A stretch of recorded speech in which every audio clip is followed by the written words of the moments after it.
ان جو رمضان شریف کے بعد انہوں نے مسلمانوں سے خطاب فرمایا اس کو سنایا جا رہا ہے۔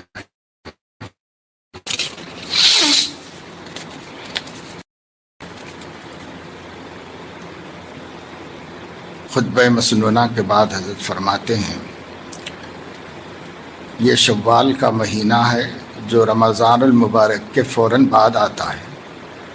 قرآن کریم میں رمضان المبارک کی تکمیل کے سلسلے میں ایک عجیب انداز سے یہ آیت بیان فرمائی ہے۔ اس آیت سے پہلے قرآن کریم نے رمضان المبارک کے روزوں کی فرضیت کا حکم بیان فرمایا کہ ہم نے تم پر روزے فرض کیے، ایام معدودات، جو کہ گنتی کے کچھ دن ہیں۔ پھر یہ فرمایا کہ اگر تم میں سے کوئی شخص بیمار ہو اور روزہ نہ رکھ سکتا ہو یا سفر پر ہو تو اس کے لیے جائز ہے کہ روزے قضا کر لے، اور بعد میں جب تندرست ہو جائے یا اپنے وطن واپس پہنچ جائے تو اس وقت ان چھوڑے ہوئے روزوں کی قضا کر لے۔ اس کے بعد فرمایا کہ اللہ تعالیٰ تمہارے ساتھ آسانی چاہتا ہے، مشکل میں مبتلا کرنا نہیں چاہتا۔ بیماری اور سفر میں روزہ چھوڑنے کی چھوٹ اس لیے دی ہے تاکہ تمہارے لیے آسانی پیدا ہو۔ اس کے بعد پھر تلاوت کی گئی آیت ذکر فرمائی، یعنی وَلِتُكْمِلُوا الْعِدَّةَ وَلِتُكَبِّرُوا اللَّهَ عَلَى مَا هَدَاكُمْ وَلَعَلَّكُمْ تَشْكُرُونَ، یعنی ہم نے یہ روزے اس لیے فرض کیے ہیں تاکہ جتنے روزے ہم نے تم پر فرض قرار دیے تھے ان کی گنتی پوری کر لو۔ بظاہر ان الفاظ کا مطلب یہ ہے کہ جہاں تک روزوں کا حق ادا کرنے کا تعلق ہے وہ شاید تم سے نہ ہو سکے۔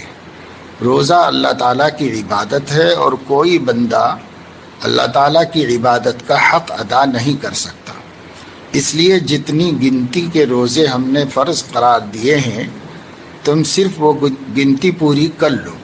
یعنی اصل چیز ہم نے یہ دیکھنی ہے کہ تم ہمارے حکم کی کتنی اطاعت کرتے ہو۔ ہم نے تم سے کہا تھا کہ 30 دن تک دن کے وقت کھانا پینا نہیں، اگر تم نے ہمارے حکم کی تعمیل میں یہ گنتی پوری کر لی تو چاہے اس کا حق ادا ہوا ہو یا نہ ہوا ہو ہم اسے تمہاری طرف سے قبول کر لیں گے، کیونکہ اللہ تعالیٰ تمہارے ساتھ آسانی چاہتا ہے، تمہیں مشکل میں ڈالنا نہیں چاہتا۔ لہذا تم سے کوئی بہت ہی اعلیٰ قسم کی عبادت مطلوب نہیں کہ تم ایسی عبادت کرو جیسے فلاں پیغمبر نے کی تھی، کیونکہ ہم جانتے ہیں کہ تم کمزور ہو۔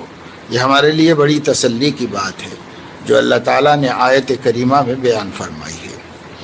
جب یہ 30 دن کی گنتی پوری کر لی تو اب وَلِتُكَبِّرُوا اللَّهَ عَلَى مَا هَدَاكُمْ، اللہ تعالیٰ کی بڑائی بیان کرو، اللہ اکبر کہو۔ علماء کرام نے فرمایا کہ یہ نماز عید کی طرف اشارہ ہے۔ کیوں؟ عید کی نماز میں 6 تکبیریں زائد کہی جاتی ہیں، اور عید کے خطبے میں مسنون طریقہ یہ ہے کہ پہلے خطبے میں 9 دفعہ تکبیر ہو اور دوسرے میں 7 تکبیریں ہوں۔ نبی کریم صلی اللہ علیہ وسلم خطبہ عید کے دوران کثرت سے پڑھا کرتے تھے، اللہ اکبر لا الہ الا اللہ اللہ اکبر وللہ الحمد۔ عید کا دن اللہ تعالیٰ نے اپنی کبریائی کے اعلان کا دن قرار دیا۔ آگے فرمایا وَلَعَلَّكُمْ تَشْكُرُونَ، کہ تم شکر ادا کرو کہ یا اللہ آپ نے رمضان کا مہینہ عطا فرمایا، آپ نے روزوں کی توفیق عطا فرمائی، اپنے حکم کی تعمیل میں گنتی پوری کرنے کی توفیق عطا فرما دی۔ یہاں تک رمضان المبارک کے روزوں کی تکمیل کا ذکر تھا۔ اس کے بعد جو آیت اللہ نے پاک نے ذکر فرمائی وہ بہت معنی خیز ہے۔ رمضان روزوں کی گنتی اور عید کے ذکر کے فوراً بعد فرماتے ہیں وَإِذَا سَأَلَكَ عِبَادِي عَنِّي فَإِنِّي قَرِيبٌ أُجِيبُ دَعْوَةَ الدَّاعِ إِذَا دَعَانِ۔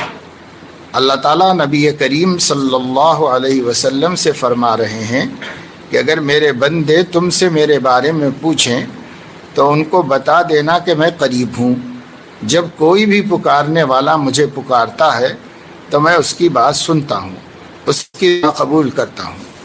بظاہر اس ترتیب میں اس طرف ہے کہ یہ مت سمجھنا کہ رمضان گیا تو اللہ میاں بھی گئے اور اللہ تعالیٰ کے ساتھ تعلق بھی گیا اور اللہ تعالیٰ کی عبادت بھی گئی، اللہ تعالیٰ کا قرب بھی گیا، ان سے دعائیں مانگنے کا جذبہ بھی گیا، بلکہ اللہ تعالیٰ فرما رہے ہیں کہ میں تو تمہارے قریب ہوں، چاہے رمضان ہو یا غیر رمضان، تمہاری دعائیں سنتا ہوں۔ دل میں جو خیال آتا ہے رمضان چلا گیا اور اس میں اللہ تعالیٰ کے ساتھ جو ایک تعلق قائم ہوا تھا وہ ختم ہو گیا، اب اگر دعا مانگیں گے تو وہ دعائیں قبول نہیں ہوں گی معاذ اللہ، یا اب ہم اللہ تعالیٰ کی طرف رجوع کرنے اور اللہ تعالیٰ سے اپنا تعلق برقرار رکھنے کا اس درجہ اہتمام نہیں کرنا چاہیے جتنا کہ رمضان میں کرتے تھے۔ تو اس غلط فہمی کا فوراً ازالہ فرمایا کہ جب میرے بندے میرے بارے میں پوچھیں تو کہہ دینا کہ میں قریب ہوں، لہذا فَلْيَسْتَجِيبُوا لِي وَلْيُؤْمِنُوا بِي، بندوں کو چاہیے کہ میری بات قبول کریں، یعنی رمضان کے بعد بھی میرے احکام کی اطاعت کا سلسلہ جاری رہنا چاہیے اور مجھ پر ایمان رکھیں کہ اللہ تعالی ہمارا خالق و مالک ہے، پروردگار ہے، اور وہ ایک ہے اور اس کے تمام احکام واجب الاطاعت ہیں۔ جب یہ مانیں گے تو لعلہم یرشدون،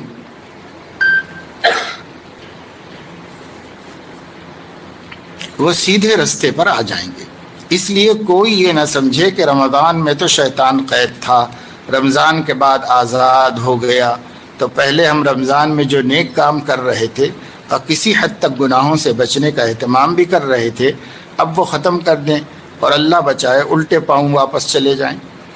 ٹھیک ہے کہ رمضان میں زیادہ عبادت کا اہتمام تھا، تراویح کی 20 رکعات تھیں، اب رمضان کے بعد وہ نہیں ہیں تو دیگر نوافل ہیں۔ بعض بزرگوں نے فرمایا کہ اگر عشاء کے وتر سے پہلے چند رکعات صلاۃ اللیل کی نیت سے پڑھ لے تو پڑھنے والا تہجد کی برکت سے محروم نہیں ہوتا، اور یہ ایک حدیث سے بھی ثابت ہے کہ عشاء کے فرض کے بعد جو نماز نفلی طور پر پڑھی جائے وہ صلاۃ اللیل یعنی تہجد میں شمار ہوگی۔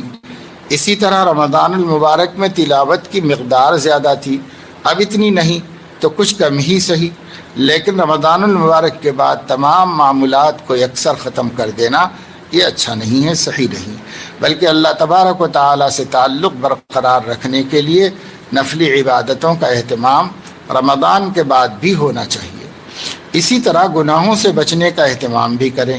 دعا کے بارے میں اللہ تعالیٰ نے اس آیت میں فرمایا کہ رمضان کے بعد یہ مت سمجھنا کہ اب دعا قبول نہیں ہوگی، بلکہ جب بھی تم اخلاص کے ساتھ اور دعا کے آداب کے ساتھ دعا مانگو گے تو انشاءاللہ اللہ تعالیٰ دعا قبول فرمائیں گے۔ گویا ان آیات میں رمضان المبارک کے بعد ایک لائے عمل کی طرف اشارہ فرمایا۔ اللہ تعالیٰ اپنے فضل و کرم اور اپنی رحمت سے ان ہدایتوں پر عمل کرنا آسان فرمائے۔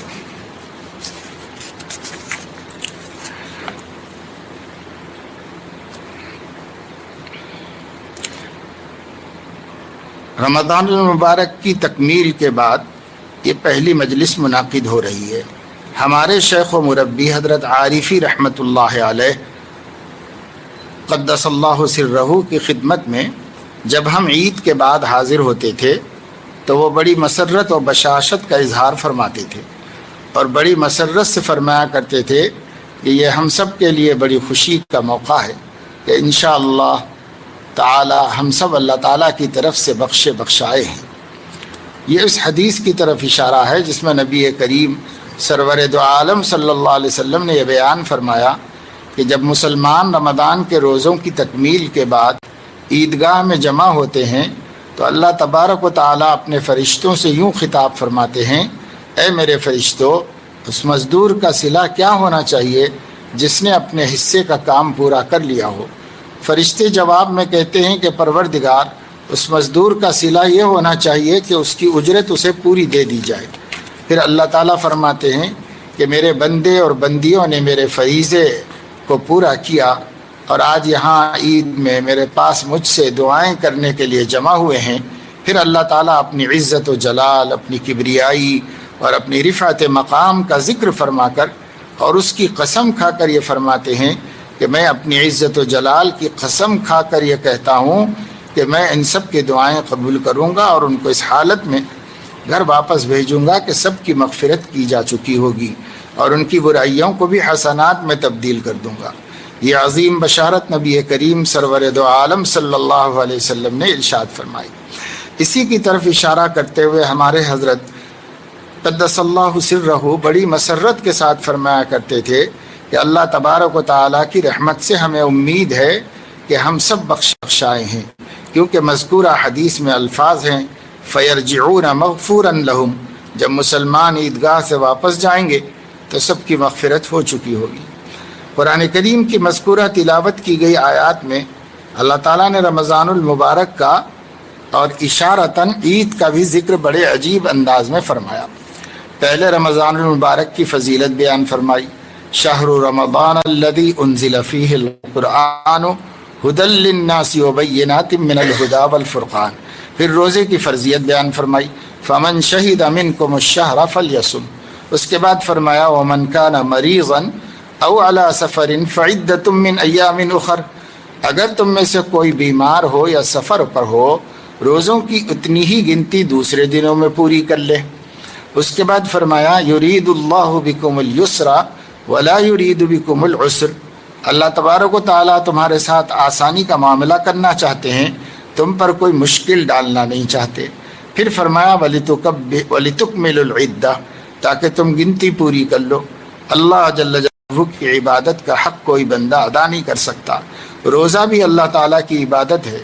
جس مقام اور جس مرتبے کا روزہ ہونا چاہیے وہ روزے ہم لوگ کہاں رکھتے ہیں؟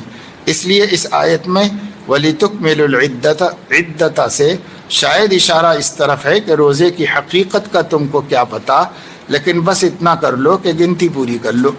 اگر ہمارے حکم کی تعمیل کرتے ہوئے تم نے گنتی پوری کر لی تو چاہے وہ روزے ہماری شایع نشان نہ ہوں تب بھی ہم قبول فرما لیں گے۔ ہمارے نزدیک جس چیز کی قیمت ہے وہ ہمارے حکم کی اتباع ہے۔ رمضان المبارک کے 30 دنوں میں تم نے ہمارے حکم کی وجہ سے کھانا پینا چھوڑ دیا تو تم نے اپنے بس کا کام کر لیا۔ اب وہ ہمارے شایع نشان تو کیا ہوگا، لیکن ہم اس گنتی کو تمہارے نام اعمال میں شمار کر کے انشاءاللہ تمہیں وہی ثواب عطا فرمائیں گے کہ جو ہم نے روزے دار کے لیے رکھا ہے۔ الصوم لی وانا اجزی بہ، روزہ میرے لیے تھا اور میں ہی اس کا بدلہ دوں گا۔ میرے شیخ حضرت ڈاکٹر عبدالحی صاحب عارفی قدس اللہ سرہ فرمایا کرتے تھے کہ جو کہ حضرت حکیم الامت قدس اللہ سرہ کے مواعظ میں بھی دیکھا کہ یہ بات اس سیاق میں فرمائی کہ اگر کسی شخص نے بیماری کی وجہ سے روزے چھوڑ دیے یا سفر کی وجہ سے چھوڑ دیے تو دونوں شرعی عذر تھے، ان کی وجہ سے روزے چھوڑے۔ بعض اوقات انسان کو افسوس ہوتا ہے، حسرت ہوتی ہے کہ میں بیماری کی وجہ سے روزے نہیں رکھ سکا، بلکہ خواتین کو اپنی شرعی مجبوری کی وجہ سے کچھ نہ کچھ روزے چھوڑنے پڑتے ہیں، اس کی وجہ سے بھی ان کو حسرت رہتی ہے۔ ہمارے حضرت والا فرماتے تھے کہ اللہ تبارک و تعالیٰ کی رحمت سے یہ امید ہے کہ اگرچہ یہ روزے رمضان کے دنوں میں چھوٹ گئے اور بعد کے دنوں میں ان کی قضا ہوگی، لیکن جب وہ سفر والے، بیماری والے یا خواتین کی شرعی مجبوری والے روزے قضا کرو گے کہ اس دن انشاءاللہ تعالی رمضان المبارک کے سارے فضائل حاصل ہوں گے، کیونکہ حکم گنتی پوری کرنے کا ہے اور روزے قضا کر کے بھی رمضان المبارک کی گنتی پوری کی جا رہی ہے، تو انشاءاللہ تعالی رمضان المبارک کے فضائل حاصل ہوں گے۔ اس کے بعد فرمایا وَلِتُكَبِّرُوا اللَّهَ عَلَى مَا هَدَاكُمْ، یہ رمضان کے دن ہم نے اس لیے دیے تاکہ تم اللہ تعالیٰ کی کبریائی اور اس کی بڑائی کا اظہار کرو کہ اس نے تمہیں ہدایت عطا فرمائی ہے۔ یعنی رمضان المبارک کا مہینہ ہدایت کا منبع ہے، کیونکہ قرآن مجید اس مہینے میں نازل ہوا۔ اس ہدایت کے ملنے پر اللہ تعالیٰ کی کبریائی، اس کی بڑائی اور اس کی حمد و ثنا کرو۔ رمضان کے سیاق میں اللہ تعالیٰ کی کبریائی کے ذکر کے کئی پہلو ہیں۔ ایک پہلو یہ ہے کہ روزہ بذات خود اللہ تعالیٰ کی کبریائی کا اعلان ہے، کیونکہ کوئی آدمی کسی جائز اور مباح کام کو چھوڑتا ہے تو اپنے کسی بڑے کے حکم کی تعمیل میں چھوڑتا ہے۔ جب تم نے کھانا پینا چھوڑا تو در حقیقت تم نے اللہ تعالیٰ کی کبریائی کا اعتراف کیا، اللہ تعالیٰ کو بڑا قرار دیا کہ اس کائنات میں سب سے بڑی ذات اللہ تعالیٰ کی ذات ہے۔ دوسرے یہ کہ رمضان المبارک میں اللہ تبارک و تعالیٰ نے جو عبادتیں فرض یا سنت قرار دی ہیں ان میں اللہ تعالیٰ کی کبریائی کا بیان ہے کہ ان عبادتوں کو انجام دیتے ہوئے بندہ جتنا زیادہ اللہ تعالیٰ کی کبریائی بیان کرتا ہے وہ اور دنوں میں نہیں ہوتی۔ مثلا رمضان میں تراویح کی 20 رکعتوں میں فی رکعت کم از کم 6 مرتبہ اللہ اکبر کے حساب سے 120 مرتبہ اللہ اکبر زیادہ کہا جاتا ہے۔ اسی طرح رمضان المبارک گزر جانے کے بعد جب عید کی نماز آئی تو اس میں بھی اللہ تعالیٰ نے یہ شان رکھی کہ تکبیر کہتے ہوئے جاؤ، تکبیر کہتے ہوئے آؤ۔ عید کی نماز میں عام 2 رکعتوں کی بنسبت 6 تکبیریں زیادہ ہوتی ہیں۔ پھر عید کے بعد خطبے میں مسنون طریقہ یہ ہے کہ پہلے خطبے میں 9 تکبیریں کہہ کر خطبہ شروع کیا جائے، دوسرے خطبے میں 7 مرتبہ تکبیریں کہی جائیں۔ حدیث میں نبی کریم صلی اللہ علیہ وسلم سے مروی ہے کہ جب آپ عید کا خطبہ دیتے تھے درمیان مختلف جگہ یہ تکبیر پڑھتے تھے۔ اس کے بعد فرمایا لعلکم تشکرون، رمضان المبارک میں عبادت کی توفیق ملنے پر اللہ تعالیٰ کا شکر ادا کرو۔ رمضان المبارک کی فضیلت سے لے کر عید تک کا ذکر ان آیات میں ہوا۔ اس کے بعد آیت ہے وَإِذَا سَأَلَكَ عِبَادِي عَنِّي فَإِنِّي قَرِيبٌ۔ اللہ تعالیٰ حضور اقدس صلی اللہ علیہ وسلم سے خطاب فرما کر ارشاد فرما رہے ہیں کہ اگر میرے بندے آپ سے میرے بارے میں پوچھیں تو کہہ دینا کہ میں بہت قریب ہوں۔ اجیب دعوت الداعی اذا دعان، جب کوئی پکارنے والا مجھے پکارتا ہے تو میں اس کی پکار کا جواب دیتا ہوں۔ فَلْيَسْتَجِيبُوا لِي وَلْيُؤْمِنُوا بِي لَعَلَّهُمْ يَرْشُدُونَ، لہذا وہ بھی میری پکار کا جواب دیں اور مجھ پر ایمان لائیں تاکہ وہ راہ راست پر آ جائیں۔ بعض اوقات رمضان کے گزرنے کے بعد انسان کی کیفیت میں کچھ تبدیلیاں آنے لگتی ہیں اور اس کے دماغ میں یہ خیال آنے لگتا ہے کہ رمضان کے مہینے میں میں اللہ تعالیٰ کے قریب تھا، اللہ تعالیٰ کے ساتھ تعلق بھی مضبوط تھا، اللہ تعالیٰ کی عبادتیں بھی انجام پا رہی تھیں، اللہ تبارک و تعالیٰ میری دعائیں بھی سن رہے تھے، روزے کی حالت میں قبولیت دعا کی بشارت تھی، افطار کے وقت بشارت تھی، لیلۃ القدر میں بشارت تھی۔ اب رمضان کے بعد وہ بات تو نہ رہی۔ اللہ تعالیٰ نے اس خیال و شبے کا ازالہ یوں فرمایا کہ ٹھیک ہے رمضان چلا، لیکن یہ نہ سمجھنا کہ اللہ تعالیٰ کہیں دور چلے گئے، بلکہ اللہ تعالیٰ رمضان میں بھی تمہارے قریب تھے، رمضان کے بعد بھی تمہارے قریب ہیں۔ البتہ تمہارا معاملہ یہ ہے کہ تم رمضان میں میری طرف تھوڑا سا قریب آ جاتے ہو اور رمضان کے بعد بھٹکتے پھرتے ہو۔ اگر تم چاہو تو جیسے رمضان میں تمہیں میرا قرب حاصل تھا اسی طرح ہر وقت میرا قرب حاصل کر سکتے ہو۔ اللہ تعالیٰ فرماتے ہیں وَنَحْنُ أَقْرَبُ إِلَيْهِ مِنْ حَبْلِ الْوَرِيدِ، ہم بندے کے اس کی رگے جاں سے بھی زیادہ قریب ہیں، لیکن بندہ ہی اپنی غفلت اور نافرمانیوں اور اپنی لاپرواہیوں سے دور چلا جاتا ہے۔ تو رمضان کے بعد بھی مجھے قریب ہی پاؤ گے، بشرطے کہ تم خود اس قرب کا احساس اپنے اندر پیدا کرنے کی کوشش کرو۔ تو کہ از خیش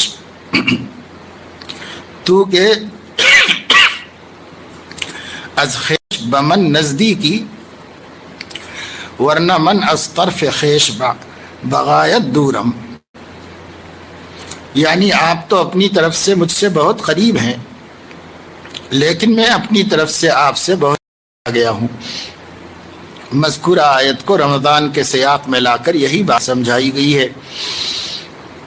اس کا حاصل یہ ہے کہ اللہ تعالیٰ فرما رہے ہیں کہ رمضان کے بعد تم مجھے بھلا نہیں دینا، ایسا نہ ہو کہ رمضان گیا تو اللہ تعالیٰ کے ساتھ تعلق بھی چلا گیا، تقویٰ بھی جاتا رہا، گناہوں میں مبتلا ہو گئے۔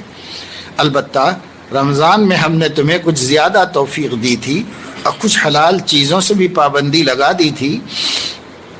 اب رمضان کے بعد وہ پابندی اٹھائے دیتے ہیں، ان حلال چیزوں کو استعمال کرو لیکن حرام سے بچو۔ رمضان میں جیسے تم نے ہمارے کہنے کی وجہ سے حلال چیزیں چھوڑ دی تھی، اب رمضان کے بعد حرام چھوڑ دو۔ اسی طرح رمضان میں تراویح کو ہم نے سنت قرار دیا تھا، اب رمضان کے بعد 20 رکعات نہ صحیح کم از کم تہجد پڑھ لیا کرو۔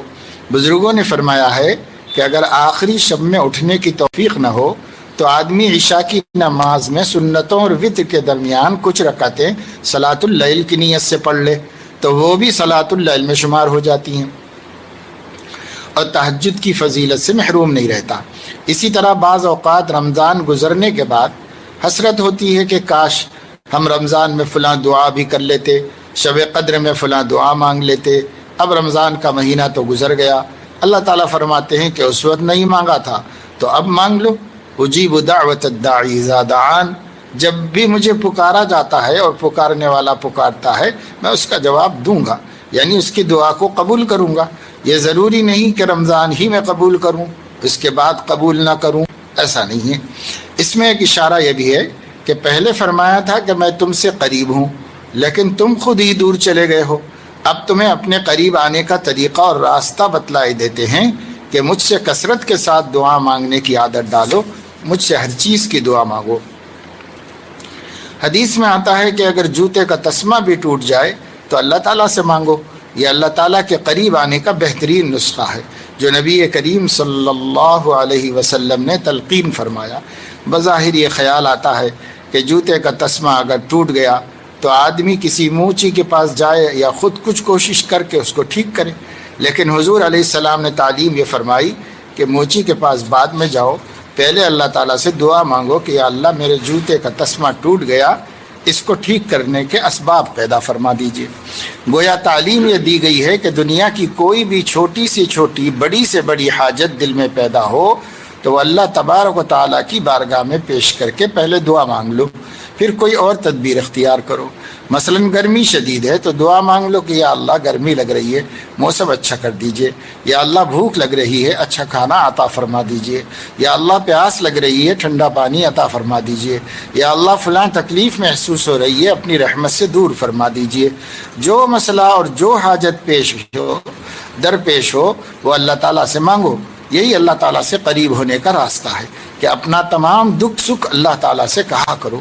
جتنا زیادہ دعا مانگو گے اتنا ہی اللہ تعالیٰ کے قریب ہوتے چلے جاؤ گے۔ ہمارے حضرت عارفی قدس اللہ سرہ فرمایا کرتے تھے کہ یہ ایک ایسا نسخہ ہے کہ اگر کوئی شخص اس کو پلے باندھ لے اور اس پر عمل کرنا شروع کر دے تو پہلے زمانے میں جو بات بڑے بڑے مجاہدوں اور ریاضتوں سے ہوا کرتی تھی وہ اس معمولی سے عمل کے ذریعے حاصل ہو جائے گی۔ پہلے زمانے میں لوگ اولیاء اللہ کی خدمت میں جا کر تعلق مع اللہ حاصل کرنے کے لیے ریاضتیں اور مجاہدے کیا کرتے تھے، بڑی بڑی مشقتیں اٹھاتے تھے۔ ہمارے حضرت والا فرماتے تھے کہ اب وہ ریاضتیں اور مجاہدے کون کرے گا؟ اب نہ وہ شوق رہا، نہ وہ قوا رہے اور نہ وہ ظرف رہا، لہذا اب اللہ تعالیٰ سے تعلق اور قرب کا بہترین راستہ یہ ہے کہ اللہ تعالیٰ کی بارگاہ میں کثرت سے ہر بات کہنے کی عادت ڈالو۔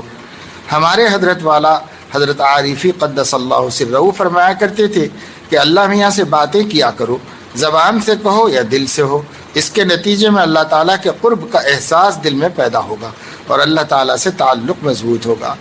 پھر اللہ تعالیٰ نے فرمایا کہ چونکہ میں سب کی دعائیں قبول کرتا ہوں اس لیے فَلْيَسْتَجِيبُوا لِي، میرے بندوں کو بھی تو چاہیے کہ میری بات کو قبول کریں، یعنی جن باتوں کا میں نے حکم دیا ہے ان باتوں پر عمل کریں اور جن باتوں سے روکا ہے ان سے باز آئیں۔ وَلْيُؤْمِنُوا بِي، اور مجھ پر پکا ایمان رکھیں کہ جو کچھ میرے اللہ نے کہا ہے وہی مجھ پر واجب التعمیل ہے اور وہی میرے دین و دنیا کی صلاح کا واحد راستہ ہے۔ اگر یہ کام کر لیا تو لعلہم یرشدون، سب راہ راست پر آ جائیں گے۔ یہ شروع میں پڑھی گئی آیات کریمہ کی مختصر تشریح ہے، ان کی روشنی میں ہمیں جو سبق مل رہا ہے اللہ تعالیٰ وہ ہمیں حاصل کرنے کی توفیق۔ رمضان المبارک کی صورت میں اللہ تبارک و تعالیٰ نے اپنے فضل و کرم سے تربیت کا زمانہ ہمیں اور آپ کو عطا فرمایا تاکہ ہمارے دل میں تقویٰ کی کچھ شمع روشن کرنے کا راستہ نکلے۔ روزوں کی فرضیت کا مقصد بھی تقویٰ کا حصول ہے۔ کیسا ہی گیا گزرا مسلمان ہو لیکن الحمدللہ رمضان میں اس کے دل میں کچھ احساس پیدا ہو جاتا ہے کہ اس مہینے میں روزے رکھوں، تراویح پڑھوں، گناہ نہ کروں، عام دنوں کے مقابلے میں اس میں تلاوت زیادہ کروں، اللہ تعالیٰ کا ذکر زیادہ کروں۔ اگر کوئی مسئلہ آتا ہے تو اس کے دل میں کھٹک بھی پیدا ہوتی ہے کہ کہیں اس سے روزہ ٹوٹ تو نہیں گیا۔ جیسے بہت سے لوگ رمضان پوچھتے پھرتے ہیں کہ قے آ گئی کیا، روزہ ٹوٹ گیا؟ اگر قے خود بخود آئے تو روزہ نہیں ٹوٹتا، اگر جان بوجھ کر قے کی ہو تو روزہ ٹوٹ جائے گا۔ رمضان المبارک میں ہر مسلمان کے دل میں ایک احتیاط اور کھٹک پیدا ہو جاتی ہے۔ اب ہم سے مطلوب یہ ہے کہ یہی احتیاط اور کھٹک رمضان کے بعد بھی برقرار رکھو، یعنی جو عمل بھی کرو اس بات کی احتیاط کے ساتھ کرو کہ یہ عمل اللہ تعالیٰ کی بارگاہ میں پسند ہوگا یا ناپسند، اللہ تعالیٰ نے اس کی اجازت دی ہے یا نہیں۔ رمضان سے پہلے جو غفلت و بے پرواہی تھی حلال و حرام اور جائز و ناجائز کی کوئی فکر نہیں تھی، یہ طرز اب ختم کرو، اور رمضان کے مہینے میں جو تربیت دی گئی تھی اس کی روح کو برقرار رکھو۔ اللہ تعالیٰ اپنی رحمت سے ہمارے دلوں میں اس کو پیدا فرما دے، تو انشاءاللہ تعالیٰ رمضان کا فائدہ بھی حاصل ہوگا، اور رمضان کے جانے کے بعد بھی اللہ تبارک و تعالیٰ کی رحمت سے امید ہے کہ وہ ساری برکتیں اور رحمتیں جو اللہ تبارک و تعالیٰ نے رمضان کے مہینے میں رکھی تھیں وہ سب ہمیں حاصل ہوں گی۔ اس چیز کو حاصل کرنے کے لیے ایک مختصر سا نظام عرض کرتا ہوں، اللہ تعالیٰ ہم سب کو اس پر عمل کرنے کی توفیق عطا فرما دے۔ مردوں میں اس بات کا اہتمام ضروری ہے کہ نماز با جماعت مسجد میں ادا ہو، جب عورتیں نماز کو اپنے صحیح اور اول وقت میں ادا کرنے کی کوشش کریں، نماز کو تمام کاموں پر مقدم سمجھیں۔ حضرت فاروق اعظم رضی اللہ عنہ نے اپنے تمام گورنروں کو جو تقریباً آدھی دنیا میں پھیلے ہوئے تھے باقاعدہ شاہی فرمان جاری فرمایا تھا، جو موطا امام مالک میں مذکور ہے، ان اہم امورکم عندی الصلاۃ، میرے نزدیک تمہارے سارے کاموں میں سب سے اہم کام نماز ہے۔ یہ امیر المومنین کی طرف سے سارے گورنروں کے نام شاہی نامہ ہے کہ ذاتی کام ہو یا سرکاری کام ہو، سب سے زیادہ اہم کام نماز ہے۔ جو شخص اس نماز کی حفاظت کر لے گا وہ اپنے دین کی حفاظت کر لے گا۔ وَمَنْ ضَيَّعَهَا فَهُوَ لِمَا سِوَاهَا أَضِيَعُ، اور جو اس نماز کو ضائع کر دے تو العیاذ باللہ پڑھے ہی نہیں یا ناقص طریقے سے پڑھے، مثلا اگر مرد مسجد کی بجائے گھر میں پڑھتا ہے تو یہ ادائے ناقص ہے، یہ کہ نماز کے ارکان و آداب کو ٹھیک طریقے سے ادا نہیں کرتا تو اور کام اس سے زیادہ برباد ہو جائیں گے۔ دوسری چیز یہ کہ نماز فجر کے بعد کچھ تلاوت قرآن کریم کا معمول ہر شخص بنائے، کوئی دن بھی قرآن کریم کی تلاوت سے خالی نہ ہو۔ قرآن کریم میں 7 منزلیں ہیں، پہلے زمانے میں ایسا ہوتا تھا کہ ہر روز ایک منزل کی تلاوت کا معمول لوگوں کا تھا اور 7 دن میں پورا قرآن کریم ختم کر لیا جاتا تھا۔ ہم لوگ کمزور ہیں، شاید اتنا تحمل نہ کر پائیں، لیکن جتنا ہو سکے ضرور کریں، چاہے 1 پارہ ہو، آدھا پارہ ہو۔ بلکہ حکیم الامت قدس اللہ سرہ نے فرمایا کہ اگر کسی سے آدھا پارہ بھی مشکل ہوتا ہے تو پاؤ پارہ پڑھ لے یا 2-3 رکوع کا معمول بنا لے، لیکن کوئی دن قرآن کریم کی تلاوت سے خالی نہ گزرے۔ اسی طرح روزانہ حضور اکرم صلی اللہ علیہ وسلم سے منقول و معصوم ہیں، جیسا کہ حکیم الامت قدس اللہ سرہ کی مناجات مقبول وہ دعائیں مذکور ہیں، تو کوئی دن ان کی ایک منزل پڑھنے سے خالی نہ جائے۔ وہ دعائیں حضور اقدس صلی اللہ علیہ وسلم کی تعلیم فرمودہ دعائیں ہیں، ایسی دعائیں ہیں کہ دنیا اور آخرت کی ساری بھلائیاں اس میں جمع ہیں، اگر وہ قبول ہو جائیں تو دنیا اور آخرت کی کوئی حاجت باقی نہیں رہتی۔ حضور اقدس نے جس طرح جو دعائیں مانگی ہیں ہم اور آپ اس کا تصور بھی نہیں کر سکتے۔ اسی طرح روزانہ اللہ سبحانہ و تعالیٰ کا ذکر کرنے کی عادت ڈالیں، جیسے سبحان اللہ و بحمدہ سبحان اللہ العظیم، اور سبحان اللہ والحمد للہ ولا الہ الا اللہ واللہ اکبر، اور استغفر اللہ ربی من کل ذنب واتوب الیہ، اور استغفر اللہ الذی لا الہ الا ھو، اور درود شریف۔ روزانہ فجر کی نماز کے بعد تلاوت 1 منزل مناجات مقبول اور مذکورہ 4 تسبیحات ہر شخص اس کا معمول بنا لے، اور چلتے پھرتے اٹھتے بیٹھتے اللہ تعالیٰ سے دعا کرنے کی عادت ڈالے۔ گناہوں سے بچنے کا اہتمام اسی طرح دل میں یہ کھٹک پیدا کر لے جو رمضان میں اللہ تبارک و تعالیٰ نے پیدا کی تھی کہ میں یہ کام کرنے جا رہا ہوں، کہیں اس سے میرے ایمان کے تقاضے مجروح تو نہیں ہو رہے ہیں۔ جہاں کہیں گناہ کا داعیہ پیدا ہونے کا خدشہ ہو تو ان کے اسباب سے اپنے آپ کو بچانے کی کوشش کرے۔ اگر دوبارہ داعیہ پیدا ہو رہا ہے تو اللہ تعالیٰ کی طرف رجوع کرے کہ یا اللہ، نفس اور شیطان مجھے غلط راستے کی طرف ڈالنا چاہ رہے ہیں، اے اللہ اپنی رحمت سے مجھے بچا لیجیے۔ یہ چند اعمال ہیں، اللہ تعالیٰ کی رحمت سے امید ہے کہ اگر ہم ان کی پابندی کر لیں گے تو اللہ تبارک و تعالیٰ کی رحمت سے رمضان المبارک کے بعد بھی اللہ تعالیٰ کی رحمتوں کا نزول جاری رہے گا۔ اللہ تعالیٰ کا ہماری طرف جس طرح قرب ہے، ہم اللہ تعالیٰ کے ساتھ اپنا تعلق مضبوط رکھ سکیں گے۔ اللہ تبارک و تعالیٰ اپنے فضل و کرم سے ہم سب کو توفیق عطا فرمائے۔ وآخر دعوانا ان الحمد للہ رب العالمین۔ یہ بڑی مبارک اور کام کی باتیں ہیں جو ایک اللہ کے بڑے عالم دین اور نیک اور متقی بزرگ اور پیر مربی کی مجلس تھی۔ اس کو اس لیے سنا دیا کہ ہم لوگوں کے لیے رمضان کے بعد کا ہمت باقی رہے، اور ایسا نہ ہو جیسا عوام الناس میں ہوتا ہے کہ جیسے ہی شوال کا چاند دکھائی دیا وہ حسب حال بحال ہو جاتے ہیں۔ ایسا کم از کم خواص میں تو نہیں ہونا چاہیے۔